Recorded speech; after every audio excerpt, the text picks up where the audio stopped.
Hi, everyone. Happy Monday. I'm Kyler Cheatham. I am honored to be guest hosting here on Christy Barber Live to talk about some technical debt. This topic is really relevant, especially today, as we see, kind of the birth of many different technologies in your stack. Really understanding what technical debt is and why it's really hurting your bottom line, especially as a small to medium sized business.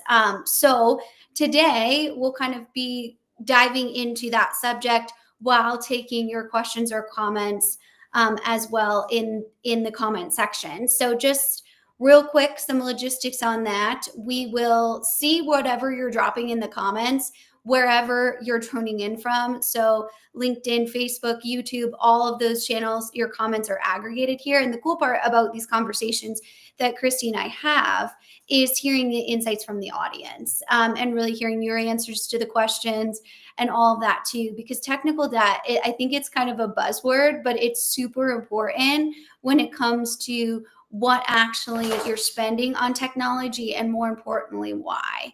So with that, Christy, welcome to your own show. Yes, thank you.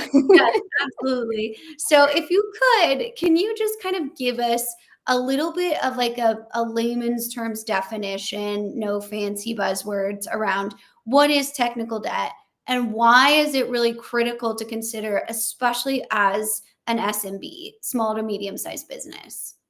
The tech debt, it easily can go. Yeah. It's that cost that comes up when you're trying to take shortcuts, when you're duct taping systems together, when you are maybe not updating to the most current version of your software, you're skipping writing down processes of how it all works. And so that kind of just leads to everything being manual, the outdated systems, or even sometimes I see with just over customization because people didn't really understand how something worked or they want to adapt it to their process, and it's all this over engineering and you've spent all this money for what? Yeah. So yeah, that's a lot of what I see show up. Yeah. Absolutely. So basically, when we're looking at this question here, how do you define technical debt in plain English? It really is unique to the organization, but it's basically what system are you paying for in your technology stack that you're not using? Especially in today's world of SaaS licenses, where you're in a subscription model, no matter if you're using the software or not. It's really, really critical to have that audit behavior in your overall kind of just accounting or financial health. So that's kind of how you explain it in plain English. Plain English, yeah. And Right. even I did this with a client last week. We did an audit of every system that they're using and wanting to know, do we really need this? Is the team really using it? Because they had 4 or 5 different AI tools just handling one particular thing in their organization. And it came down to, oh gosh, we didn't know we had this because the teams weren't talking to each other and utilizing the same tools. And so that really helped kind of narrow down what they were spending money on. Yeah, so critical. And there's another layer to technical debt, which I think is always important to measure, and it's why it's slowing you down. Does Donna from operations need to talk to 4 different managers to add a new drop down into the system? And what does that approval look like? Believe it or not, we still see many clients that utilize things like wet signatures, especially in the SMB world or in our public sector friends. And so that piece we really need to understand. Yes, there's a level of debt there, but there's also huge inefficiencies that you need to account for. How do you quantify that, Christy? Yeah, I think it's tricky because some of it comes into the culture of how the business runs. There's certain control factors in there. To your point, you're like, oh, well, Larry over here oversees all of this and nothing happens unless he approves of it. So, Donna over here wants this added and she can't because he's on vacation and nobody else has the rights to touch it because Right. that's how it is. And it's kind of silly. And I understand roles and responsibilities and tools and things like that. But that sets things back because now it's inefficient and it's something that's so easily can be done, or even setting up somebody's new login or whatnot. They're like, well, congratulations, you just started working here, but so-and-so is on holiday and we'll get you an email address next Tuesday. Yeah, That right. works out. And I don't know how to do Yeah. that or get you No, into yeah. the And I think the other biggest thing too is the mindset behind we'll fix it later. mhm, Just work around this right now. We'll fix it later. mhm. Yeah, absolutely. And so having kind of that catch-all system, especially for SMBs, where we're asking those questions and where there's a culture that it's okay to ask those questions. Mhm. A lot of times, someone sees, Barb from finance coming down the hallway and they're like, oh no, she's going to ask me all these different questions. But reframing that to saying, well, thank you, Barb, for keeping our company healthy and knowing that we have to acknowledge these things. A lot of time I see technical debt, I mean, especially with our bigger clients that I service, um, is the transition to the cloud. And I wonder if that's something that you see a lot too in the SMB community, is just a misunderstanding that even the moment you sign on that dotted line, even if your implementation is going to take 2 years, you are being charged that day for that type of service. And I see a lot of confusion around that in the marketplace. Yeah, I do too. And a lot of it's just, it's not communicated clearly that, it's going to take so long. You're going to be paying for something that you're not really using. So many SaaS for small businesses plug and play. You sign up, you put your credit card, and you're ready to use it in an instant. And this just doesn't. And that makes it a little bit difficult for small business to understand, hey, this is going to cost us a lot of extra money. We weren't ready for this. And that's where it comes down to having those open conversations with your vendors, having somebody like myself come in and help consult and show you along the process to make sure that it is not taking all of your money or even not understanding the plan.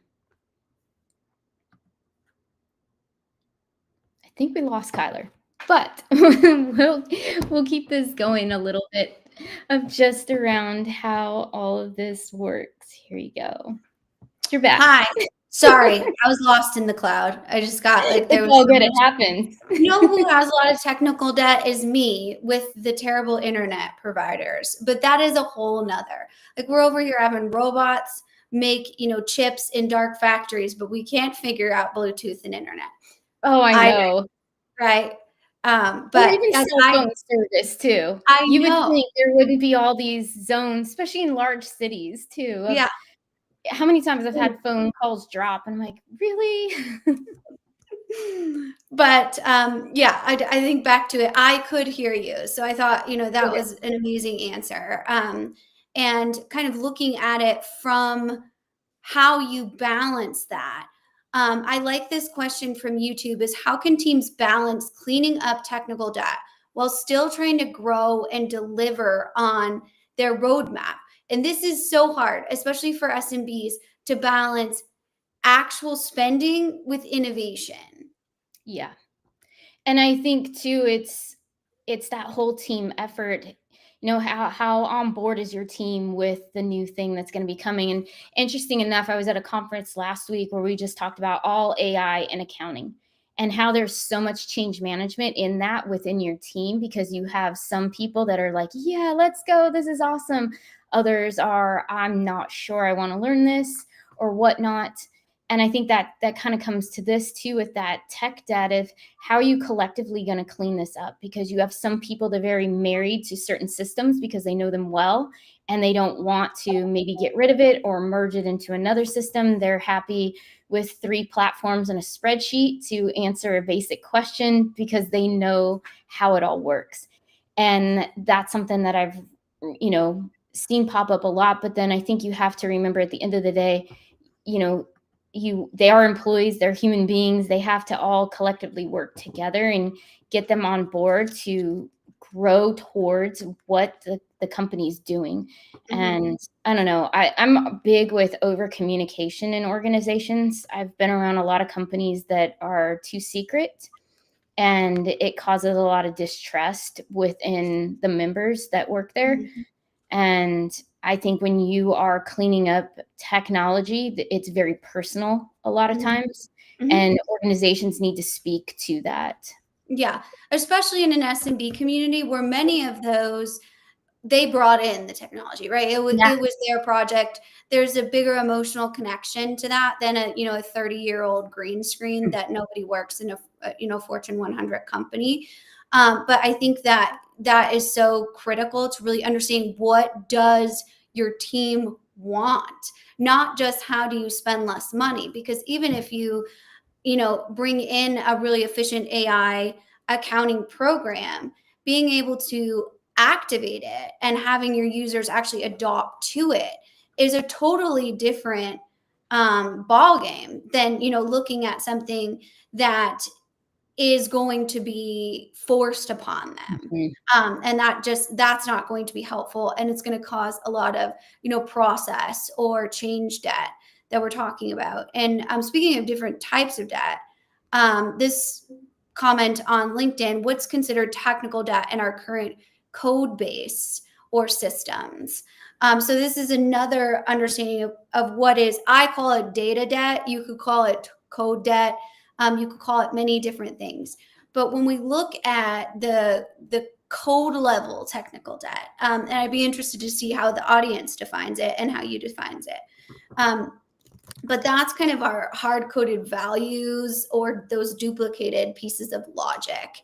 And we see this a lot with outdated libraries or frameworks, and the inconsistent naming conventions is a big challenge. And that's where we see things not be able to utilize emerging technology like AI, because they have so much data debt that they cannot move through in order to get these types of systems to operate the way they need to operate.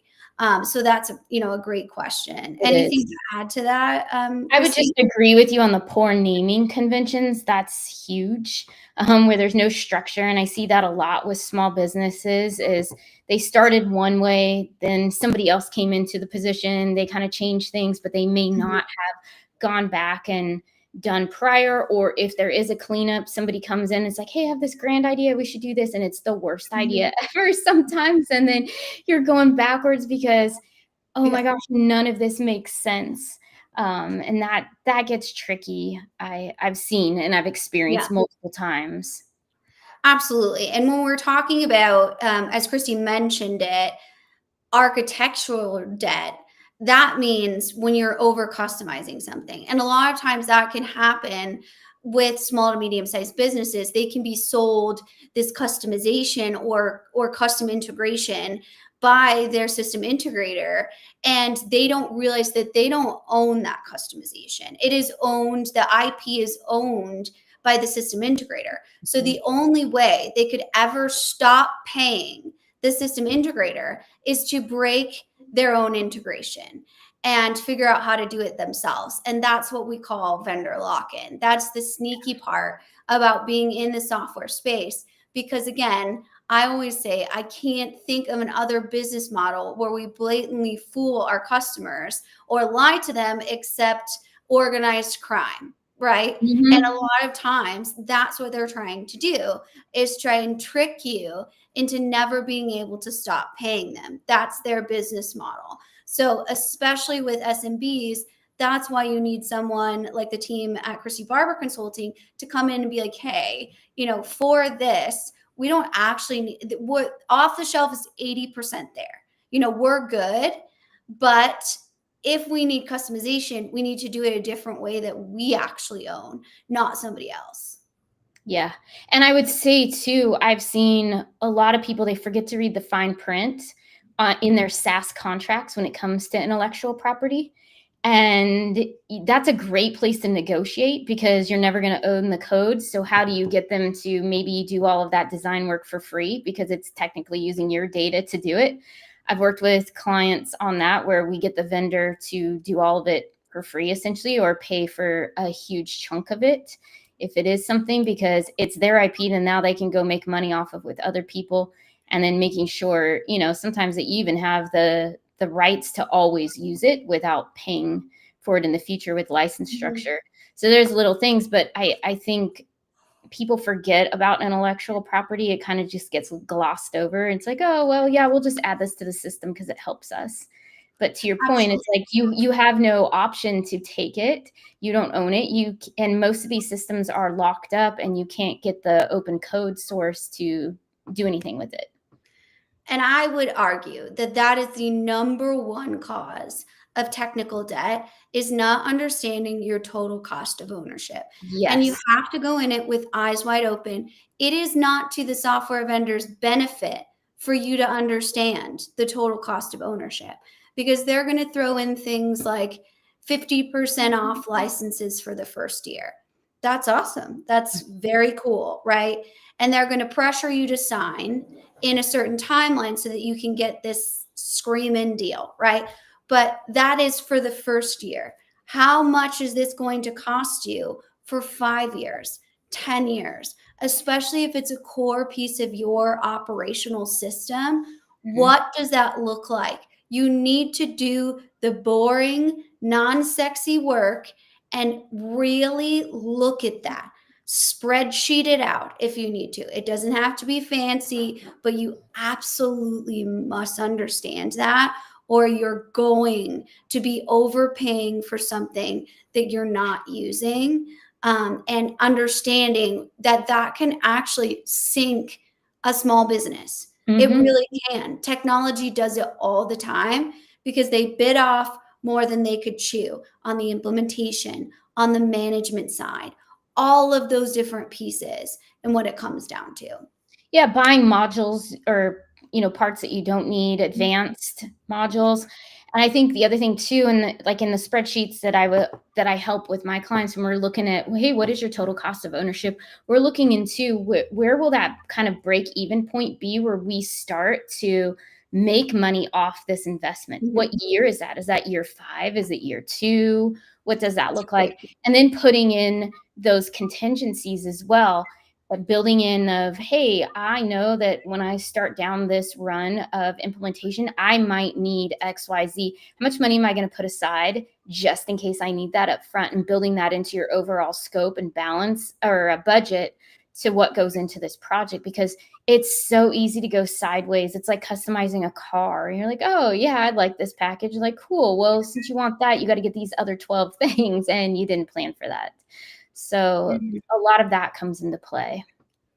Absolutely. Yeah. And I think that, again, is so critical. Get someone to help you with that. Just to take a call out for these amazing questions. Yeah, these are all really good today. I don't know what everyone ate for breakfast, but these are very, very good questions. I just want to remind you that we will always go back in and answer those. And Christy often does small video responses to them. So definitely keep them coming. So let's pull one here. In how does tech debt accumulate in projects?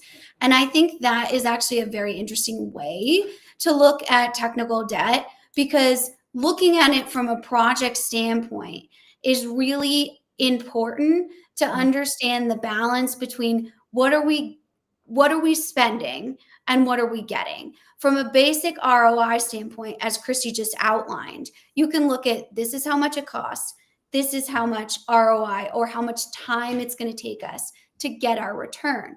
But projects are a whole different ballgame. So for example, you have to look at the how and the why these buildups of debt happen. And a lot of times those are going to happen because of, and Christy, let me know if you agree, poorly managed projects. Yeah. And I don't say that from anyone being nefarious or lazy.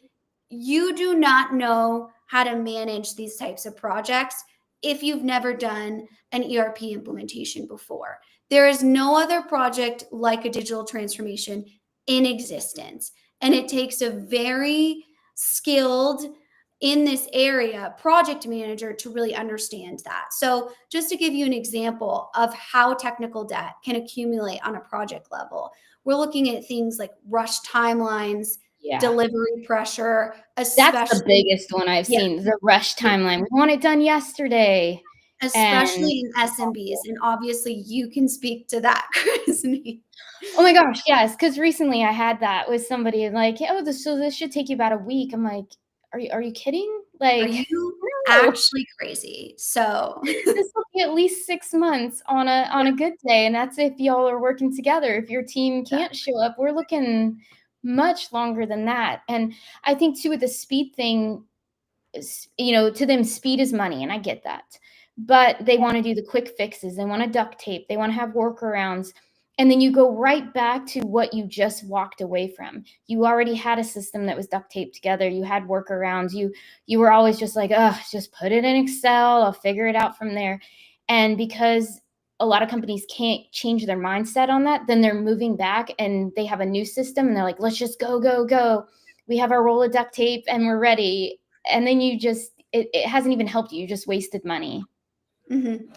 absolutely. And I think, again, one I would put for SMB, and I was actually going to say this is number one, but you let me know what is actually number one because But I think for SMBs, the evolving requirements Oh, is yeah. so very tough for them because they sit down, they're like, no worries, we know what we need. We need these 5 things. And they don't want to spend a ton of time on requirements because it sucks and it's really boring and it can be expensive, right, to pay a consultant to go through all of your system requirements when you're the CEO and founder and you think you know everything.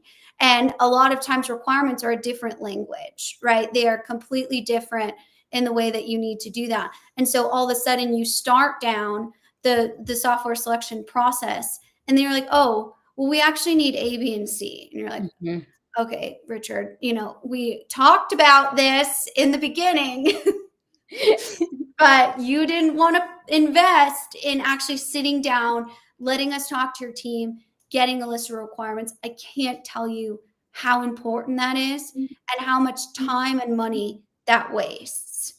Oh, yeah, it's cheap insurance too, because if you don't have somebody that's really going through your requirement list and helping you understand what you really need, it's like even with my clients, I'll go in and I ask very specific and strategic type questions to get the answers that I know we'll need for these requirements.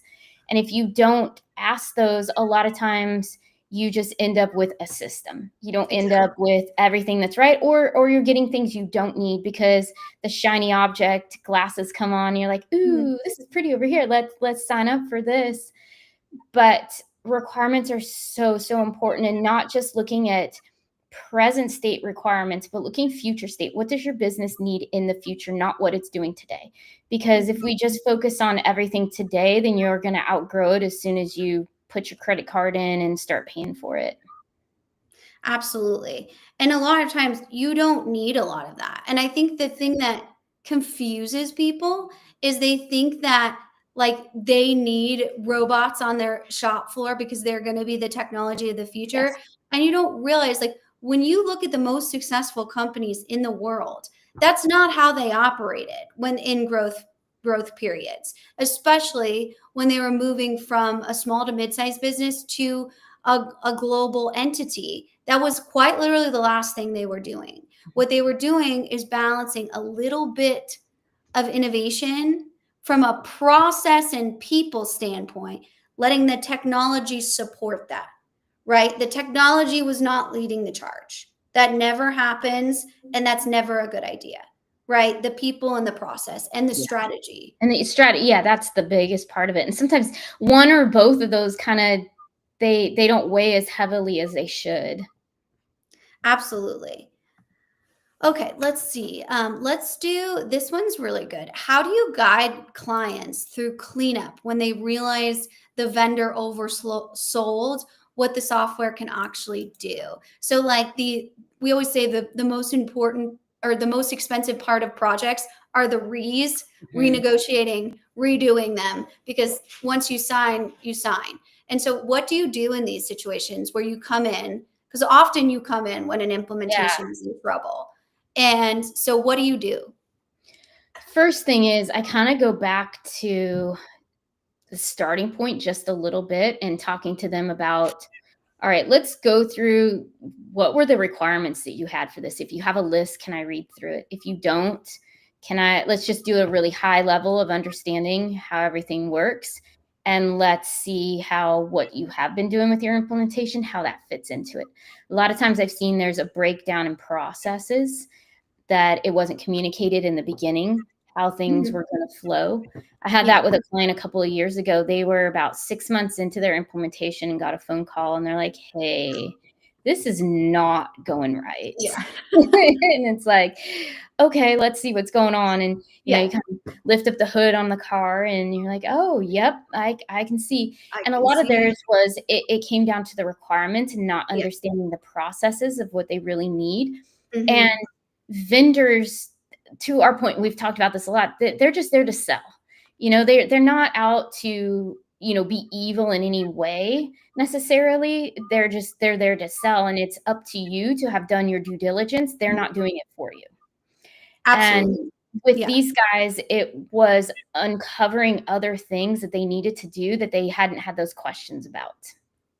Absolutely. And I mean, there's only so much you can do in these situations, unfortunately, right? And Chrissy and I have both done expert witness work because of our provider agnostic stance in the marketplace. So we've gotten front row seats to see how bad this can quite literally get when we're talking about things like litigation. So if you take nothing else away from this conversation, have someone review your contracts and your total cost of ownership. Yes. If you do nothing else, please do that before you sign any sort of agreement. It could make or break your business. I'm not being dramatic. I'm being so serious. So, oh yeah, you don't want to end up in court. You don't want to end up giving the phone call, you know, of, hey, our implementation's going south. We need help. You know, we want you to be set up for success. And I think that's a lot that can happen. And you need to know those requirements. You need to know your contracts. There's so much hidden things in there that having, you know, just somebody in the industry that knows it and then having a law firm review it that is familiar with SaaS contracts. I'll take a little rabbit trail on this just for a second. Is I've had clients that they use their, you know, legal team that's on staff. And a lot of them have had no experience with understanding and reading SaaS contracts. And so therefore they can't provide good feedback to them. And I have no legal, you know, knowledge or anything like that. I've just read enough contracts to know a handful of things to look for. And they've even missed those on the legal on their team. And so I'm having to send notes over of, hey, I'm not legal, but here's things you need to look out for. That's really, really good. So I would say always make sure you have a good legal, you know, team or a lawyer that can come in and help you read these, that understands the SaaS language and how they do their contracts. Absolutely. And SaaS is still, you know, a relatively new understanding for internal counsel. We even say this to our Fortune 100 clients. You have an internal counsel of 50 people. If those people have not read SaaS agreements before, then it's not something that is as simple as redlining a legal contract. I also don't want you SMBs to freak out and think that you're paying someone $250 an hour for a SaaS contract. Go ahead and make sure that you talk to your consultant or your transformation coach, whomever's helping you through this, and let them know that, hey, I have this contract. I'm not feeling comfortable with it.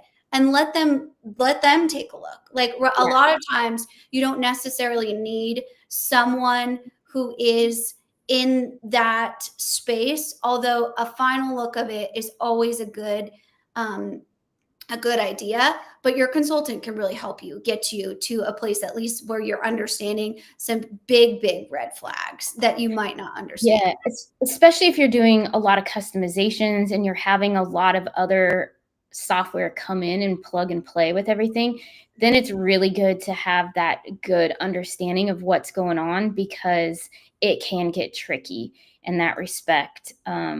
I've seen that, where then having a legal team really read through it, or there's different IP issues or whatnot. That's where you kind of need some expertise, or your company is going to be sold, or you're going to be buying somebody and there's a merger coming. There needs to be special language in there in your SaaS contract. And that is one thing for SMBs, know that you can add legal verbiage to these contracts that is in your favor as well. It's not just one-sided. Good point. Yeah. Good point. And Because I that think is a lot of people, big. especially vendors, are like in the sales, like, I don't see a lot of these contracts get negotiated. They have no idea what the contract gets negotiated, nor do they have any idea what that means. So don't let them scare you into thinking that you can't change it.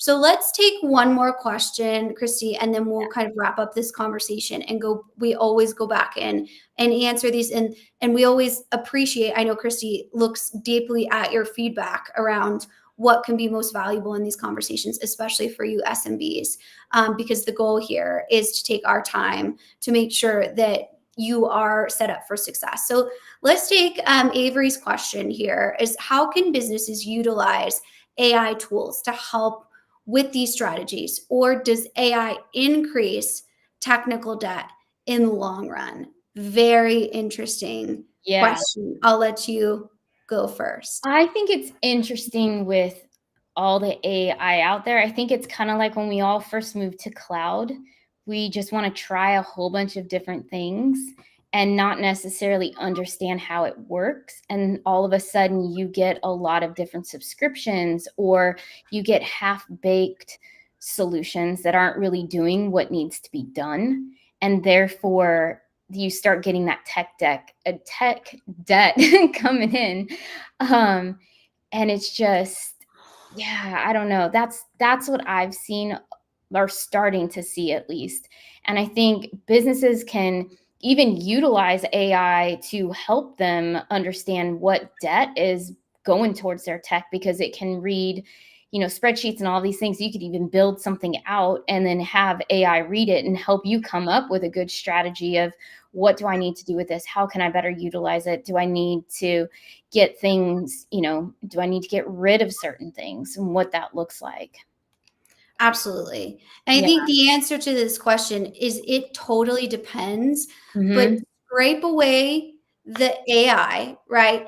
Think about asking this question: is how do businesses utilize tools to help with these strategies, or does it increase technical debt in the long run? Take AI out of the conversation, start with your audit, look at what you have, and then think about, how can I be most efficient in looking at these things? And as I always say, the coolest AI I see in our system architecture work doesn't have anything to do with robots or drones flying around the manufacturing floor. It has to do with things like automated monitoring or quality assurance or logging alerts, those types of things that will help you to organize that data debt we talked about in the beginning, to call out, I have all this data, I let my AI scan it, right? And it shows me where it needs to be fixed. But most importantly,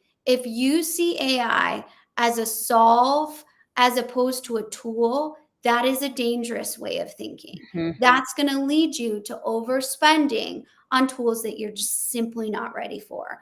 And that, as an SMB, can come with a lot of shame in that conversation. But that is not shame. That is smart to know, like, we're working towards this step, but knowing that we're not there yet is so much more strategic than buying something that you're not ready for.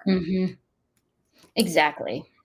Excellent. And Well, that's a lot with small businesses too, because they want to stay on the cutting edge. And I have a lot of conversations with my clients on this, like, oh, well, so-and-so is utilizing this and it's great for them. And my thing too is, does it make sense for you? Is it going to actually produce what you need and all that? Like, forget about the cost of it. Is it going to do what you need it to do? And I think that's what's going to start coming up more and more. And especially as you can create additional AI agents and all these different things that you can start building with various AI tools. How is that going to work And is it worth it to spend time and resources on something versus using AI in a totally different way? Yeah. Again, you got to know your business first, and Mhm. that's going to come from the basics of auditing, of financial structure, of governance, not drones flying all around your shop floor. Okay. No. So that's where those good disciplined behaviors come from. That's how these businesses succeed. So this has been an awesome conversation. You guys were so Lots of great good to show up this questions. morning. I know. So we appreciate all of these great questions. As a reminder, Christy goes live. I know she's got some killer guests coming up every Monday. So be sure to follow her or subscribe to her channel so you can get that notification. She also is active on a lot of different social medias. Her TikTok is heating up if you want some of these additional kind of little snippets. And I know her DMs are always open to, and she's always happy to help the SMB community. So with that, thank you so much for these amazing questions. Thank you, Christy, Thanks. for sharing your insight. And we will see everyone next week. Have a great Monday, my friends.